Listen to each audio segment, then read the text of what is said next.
सरकार का क्या हाल है, सरकार की रसोई कैसे चलती है, ये सामने देख सकते हैं कि सरकार के जो पुलिस वाले हैं वो बेचारे यहाँ खाना खा रहे हैं। 2 टाइम का खाने की पूर्ति कहाँ से हो रही है? सर कहीं 10 फीट है, कहीं 15 फीट है। ऐसे ऐसे मैंने घर देखा है कि पूरी घर जो है सो पानी के अंदर चला गया है, पता भी नहीं चलता है। जो ऊंचे छत पर है उसके आसपास में वो दिख रहे हैं, नीचे वाली सारी पानी के अंदर डूब चुका है। और हमारे गुरुजी द्वारा 4 गाड़ी है जो यहाँ भंडारा बनता है और घर घर जा कर के हम लोग पहुँचाने का काम करते हैं। संतरामपाल जी के महाराज के जितने भी अनुयायी हैं, जान को हथेली पर लेकर के और जगह जगह पर जाकर के, जख्मी जगह पर जहाँ जाने का मुश्किल है, कोशिश करने से ये जरूर हो सकता था कि यहाँ बाढ़ नहीं आ सकता, लेकिन कोसी ऐसा भयानक नदी है जो कि कितनों भी है। आज 3 नदी ये क्रॉस करके तब ये जाकर के ये खतरा यहाँ उत्पन्न हुआ है। अच्छा, नमस्कार, आप देख रहे हैं तहकीकात न्यूज 24/7 में आपका दोस्त और होस्ट अंबुज झा। आज हम फिर से पहुंचे हैं सहरसा जिला में। सहरसा जिला का ये क्षेत्र जो गडोल का क्षेत्र पड़ता है, ये क्षेत्र बिल्कुल जलमग्न है। जलमग्न की हालत इतनी ज़्यादा खराब है कि पूरे हाईवे पे जो भी पुला है लगभग 1 से 1.5 किलोमीटर के एरिया में दोनों तरफ जितने भी इंसान हैं वो तो रह रहे हैं, अपने साथ में कुछ जानवर, गाय, भैंस, बकरी जो भी है, जान माल की जो दिक्कत हुई है, जो क्षति हुई है वो तो हुई है। पर आज पूरे 8 से 9 दिन होने के बाद भी पानी ज्यों के त्यों खड़ा है। सरकार के द्वारा जो सुविधा आनी चाहिए तो उस सुविधा अभी तक नहीं पहुंच पाई है। परंतु हारों में हरा हरियाणा, जहाँ दूध दही का खाना, ये है हरियाणा के बाबा जी रामपाल जी, जिनका करनाल से लेकर रोहतक तक बोलबाला था, जो हमने भी देखा था। अब बाबा जी के जितने भी अनुयायी हैं, ये अनुयायी वो हैं जो कि सच्चे सैनिक हैं। ये सैनिक को क्या काम करते हैं? ये वो काम करते हैं, लोगों को, भूखे लोग जितने भी हैं, बिना भेदभाव के, बिना किसी मतलब के, बिना जात पात के अंतर किए हुए ये खाना खिला रहे हैं। अब खाना कैसे खिलाते हैं, कैसे व्यवस्था हो रही है, कैसे सहयोग कर रहे हैं, ये सारी बात जानेंगे। नमस्कार सर। नमस्कार। आपका शुभ नाम सर? मेरा नाम नागेंद्र दास है। तो नागेंद्र जी, जो काम सरकार को करना चाहिए था, जो काम यहाँ के डीएम साहब को करना चाहिए था, जो काम यहाँ के एसपी साहब को करना चाहिए, तो वो काम आप लोग कर रहे हैं, इसके क्या कारण है? देखिए, संत रामपाल जी महाराज हमेशा एक समाज सुधारक और समाज के उत्थान के लिए काम करते आए हैं। और जैसे कि अभी आपने हरियाणा में नाम लिया, हरियाणा में सिरसा में भी इस तरह की बाढ़ आई थी, गाँव में पानी घुसा था, घरों तक पानी पहुँचा था। वहाँ भी संत रामपाल जी महाराज जी के शिष्यों ने बढ़ चढ़ कर वहाँ राहत सामग्री पहुँचाई थी, खाने पैकिंग करके पहुँचाई थी। इसके अलावा कोरोना काल में भी संत रामपाल जी महाराज जी के शिष्यों ने दिल्ली में जो है वहाँ पे निःशुल्क भंडारा किया था, घरों तक खाना पहुँचाया था। इसी तरह इसी कड़ी में संत रामपाल जी महाराज जी की शिक्षाओं पे चलते हुए हम लोग इस कोसी बांध पर पहुँचे हैं। 5 तारीख से यह भंडारा लगातार चल रहा है। यहाँ पर निःशुल्क यहाँ पर भंडारा कराया जा रहा है खाने के लिए। और इसके साथ साथ दूर दराज जो क्षेत्र हैं वहाँ हम लोग पूड़ी, सब्जी, अचार, ये सब चीज़ें पैकिंग करके उन लोगों तक पहुँचाने का काम कर रहे हैं। कोरोना में पैकिंग कर करके जो लोगों को पहुँचाते थे, वो काम आप लोग कर रहे हैं। बिल्कुल, हमारे गुरुजी का ये लक्ष्य है। हम सब ने प्रण लिया है कि कोई भी घर, कोई भी ऐसा व्यक्ति हो जो भूखा ना सोए, हम लोग हर आदमी तक पहुंचाने का काम कर रहे हैं। यहाँ पर कोई भूखा ना सोए, ये प्रेरणा कहाँ से मिलती है आप लोग? ये संत रामपाल जी महाराज जी गुरु जी का जो है ये सब कृपा से हम लोगों को मिल रहा है। जो हम लोग इस बाढ़ के स्थिति में भी जगह जगह जा कर के और ये सोचते हैं कि कहीं इधर उधर ना छूट जाए, तो हम लोग जा कर के उसको जो है यहाँ से भंडारा बना करके पहुँचाते हैं और खिलाते हैं। और हमारे गुरुजी द्वारा 4 गाड़ी है जो यहाँ भंडारा बनता है और घर घर जा कर के हम लोग पहुँचाने का काम करते हैं। ये सब संत रामपाल जी महाराज जी का शिक्षा हम लोगों को मिला हुआ है, जो इस शिक्षा के अंतर्गत हम लोग चलते हैं। और इस प्रकार के संकट के घड़ी में हम लोग जो है बेहतर तरीक़ा से चाहते हैं कि उस संकट को सामने करके एक बढ़िया से बढ़िया हम लोग इस स्थिति को सुधारने में कामयाबी रहे। अब सर थोड़ा इधर हो जाइए। चौधरी साहब, आपको देख के तो वैसे ही लग रहा है कि भाई खाने पीने के शौकीन हैं। तो खाने पीने का और भूख का जो दर्द होता है वो आप ही बयां कर सकते हैं। बताइए कि जब भूख लगता है तो क्या हालत होती है? भूख, अरे सर जी, क्या आपको खाए नहीं है क्या 2 दिन से? चलिए आप नहीं बोलिए। सर जी, वही सवाल इनसे जो था, ये तो बोल नहीं पाए। लगता है लंगर में खाने वाले भी डिपार्टमेंट में बैठते रहते होंगे। जी जी। आप बताइए सर कि जो एक भूख होती है क्योंकि होती है ये सबसे ज़्यादा जरूरी होती है, तो भूख मिटाने के लिए लोग बहुत हद तक गुजर जाते हैं। आप तो देखते ही हैं लड़ाई मार काटा जो भी छोटी मोटी बातें हैं कहीं ना कहीं पेड़ से ही संबंधित आती हैं। बिल्कुल बिल्कुल। तो आप लोग कितने दिनों से ये सेवा कर रहे हैं और ये सेवा करते करते किन किन कठिनाइयों का सामना करना पड़ता है? जी, कठिनाई तो विशेष रूप से नहीं है, लेकिन हम लोग जिस तरह से भूखे को भोजन, प्यासे को पानी की तलाश रहती है और उस जगह पर अगर भंडारा भोजन मिल जाए तो उसकी बहुत बड़े सुख को प्राप्ति होता है। तो ये हमारे सद्गुरुदेव की ज्ञान की ऐसी शक्ति है, ऐसी ज्ञान है जिसके आधार से हम लोग परमार्थ के लिए परमात्मा की सद्गुरु रामपाल जी महाराज की कृपा से घर घर जन जन तक के भंडारा पहुंचाई जा रही है, जो उनकी क्षुद्या भूख मिटे। चलिए सर, भंडारा पहुंचा रहे हैं, बहुत सारी ऐसी जगह हैं जहां पर पानी भी लगा होगा, तो पानी भी क्रॉस करके जाना है, खाना भी पहुंचाना है।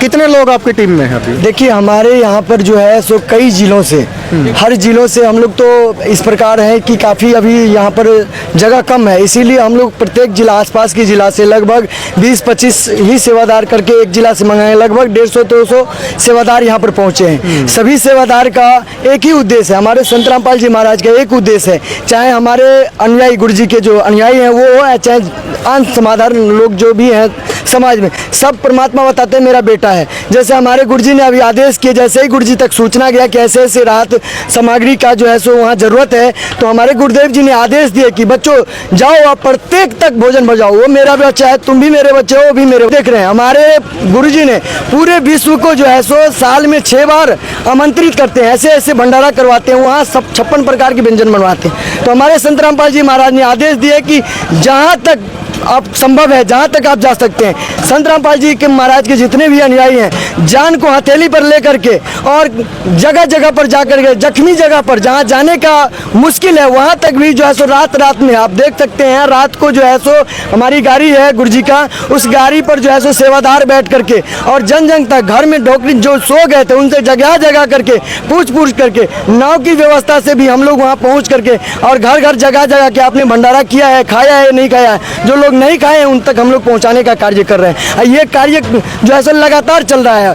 तो ये पानी की जो है, पानी कितना है अभी? अगर हम बात करें कि ये जो पूला है, पूला के दोनों तरफ पानी जो गांव में गया हुआ है, कितना कितना पानी की मात्रा? ये पानी जो है यहाँ पर काफी भारी ऊंची पानी, गहरी पानी है। जैसे कितना पानी है? 10 फुट, 15 फुट, 20 फुट, कितना? देखिए गहराई के अनुसार कहीं 10 फीट है, कहीं 15 फीट है। ऐसे ऐसे मैंने घर देखा है कि पूरी घर जो है सो पानी के अंदर चला गया है, पता भी नहीं चलता है। जो ऊंचे छत पर है उसके आसपास में वो दिख रहे हैं, नीचे वाली सारी पानी के में अंदर डूब चुका है। इतना पानी है, लोग जो है सो वहाँ काफी दुखी हैं, काफी कष्ट का सामना कर रहे हैं। चलिए, अब दिल्ली एनसीआर से भी एक हमारे पत्रकार बंधु आए हैं। आइए सर, 2 बात आप भी बताएं, क्योंकि दिल्ली से आप आए हैं। दिल्ली एक क्षेत्र ऐसा है कि जहां पर पिछले साल भी कहीं ना कहीं बाढ़ का एक सामना करना पड़ा था, जो यमुना नदी से पानी आया था। दिल्ली का बाढ़ और बिहार का बाढ़, क्या फ़र्क लग रहा है आपको? जी, दिल्ली की बाढ़ तो उस वक्त मैं वहाँ मौजूद नहीं था, लेकिन यहाँ की बाढ़ जो हम देखने को मिलता है ये कोसी की बाढ़ है। कोसी ऐसा नदी है जो वो स्वयं अपना रास्ता तैयार करती है, तो जिधर चाहती है वो उधर घूम जाती है। तो जिधर चाहती है उधर घूम जाती है। नदियाँ तो सर और भी स्टेट की बात करेंगे तो बहुत सारे स्टेटों में है, पर इतना बुरा हाल, इतना बाढ़ सिर्फ कोसी का आना था कि बिहार सरकार कहीं ना कहीं इस कोसी के मसला है उसको दबा के बैठा है। नहीं तो इसको ढंग से सुचारू कर सकता था, बांध बनाया जा सकता था, परियोजना बनाई जा सकती थी जिसके द्वारा गांव-गांव में सिंचाई की व्यवस्था होती, तो ये बाढ़ शायद इतना भयंकर रूप धारण ना करता। आज ये जरूर हो सकता, अगर कोशिश करने से ये जरूर हो सकता था कि यहाँ बाढ़ नहीं आ सकता, लेकिन कोसी ऐसा भयानक नदी है जो कि कितनों भी है, आज 3 नदी ये क्रॉस करके तब ये जाकर के ये खतरा यहाँ उत्पन्न हुआ है। अच्छा, आप तो आए हैं, कहीं ना कहीं आप अपडेट भी दे रहे हैं जी। पानी की बात करें, जैसे भाई ने बताया कि 15 से 20 फुट पानी है, आप भी गए? जी, ये बिल्कुल सही बताए हैं। ये 15 से 20 फुट जो ये बताए ये कम ही बताए हैं। कहीं कहीं तो वो जो बता रहे हैं वो समा गया है, कहीं कहीं वो जो बाढ़ के चपेट में वो घर जो है वो कहाँ से कहाँ चला गया। यहाँ तक की बात है कि सीलिंग पुल है आगे में, सीलिंग बांध बना है तो जो कि पानी अगर ज़्यादा हो गया तो उसको उठाया जाता है तब पानी क्रॉस करता है। वो सीलिंग पुल को तोड़ करके वो निकाल दिया गया है। तोड़ के पानी निकल चुका है, मतलब वो पुल को ही पानी का करंट बहुत ज्यादा तेज रहा होगा। ऐसा फोर्स था लेकिन उसको तो अगर वो नहीं तोड़ता और भी खतरा यहाँ बढ़ता। चलिए चाचा जी, क्या नाम है आपका? सुनान दास तो आप भी बाबा जी से जुड़े हुए हैं? जी। कितने सालों से जुड़े हैं? नहीं, बस 1 महीने। 1 महीना से। बाबा बहुत सारे हैं हमारे देश में, बाबाओं की कोई कमी नहीं है। इस बाबा में और बाकी बाबाओं में क्या फर्क है? बहुत फर्क है, इनको साक्षात भगवान मानते हैं। देखिए, मुसीबत में जो काम आता है वही बाबा सबसे बड़ा बाबा। अभी मुसीबत है कि बिहार में बाढ़ आया है, लोग भूखे मर रहे हैं, साथ ही जैसा कि वहाँ के लोगों ने बताया कि 8 से 10 दिन के बाद भी यहाँ पे लाशें निकलने का सिलसिला जारी है। अब कितनी लाशें कहाँ से निकल रही है भी जानेंगे। चाचा जी, लोग बता रहे हैं कि जब पानी के अंदर जा रहे हैं कहीं ना कहीं झाड़ी में, गाछी में, बांस के बीट में 5-5, 7-7 लोगों की मरी लाशें मिल रही हैं अभी भी। जी जी, ये अभी भी सच्चाई मिल है? रहे हैं। हाँ, बिल्कुल मिल रहे हैं। आपने अपनी आंखों से देखा इसको? हम तो वहाँ नहीं गए हैं लेकिन मालूम हुआ है जो वहाँ पर बहुत से लाश गिरे हुए हैं और जंगल झाड़ में, मनिजरा के जड़ में, तो जंगल में, गाछ में, वृक्ष में लगे हुए हैं। चलिए, हालात बने रहेंगे क्योंकि पानी की मात्रा ज़्यादा है। अब यहाँ पे देखते हैं कि बाबा जी के उससे भंडारा भी हो रहा है। अब जैसे हमने देखा कि हमारे एक मीडिया बंधु और भी खड़े हैं जो कि यहाँ पर अपनी सेवाएं दे रहे हैं जब से यहाँ पे बाढ़ की स्थिति भयानक हुई है। क्या नाम है सर जी? ईश्वर लाल बिहारी नाम है। तो किशोर लाल जी, यहाँ जैसे हम देख रहे हैं कि बाढ़ की जो स्थिति भयानक हुई है, आप लोग बहुत दिनों से यहाँ पर कहीं ना कहीं अपने संचार के माध्यम से लोगों को सूचित कर रहे हैं, सरकार को सूचित कर रहे हैं। कितने दिन हो गए सर आपको यहाँ पर? सर, मुझे 1 सप्ताह हो गया। जिस इलाका में कोई नहीं पहुंचा उस इलाका में पहुंचे थे। जो भूखे हुए थे वहाँ पे रसोई का काम शुरू किया पदाधिकारी से फ़ोन करके। कहीं ऐसा अधिकारी है कहीं पहुँच नहीं पाते हैं, हम लोग फ़ोन करते तो हम लोग वहाँ पहुँचते हैं, खबर चलाते हैं, अधिकारी से बात करते हैं। फिर भी यहाँ का सिस्टम जो है भ्रष्ट है। एक टाइम भोजन दिया जा रहा है, कोई देखने वाला नहीं है, भूखे रह जाते। कब खाना बनता है? 12 बजे रात में बनता है, कभी 1 बजे रात में बनता है।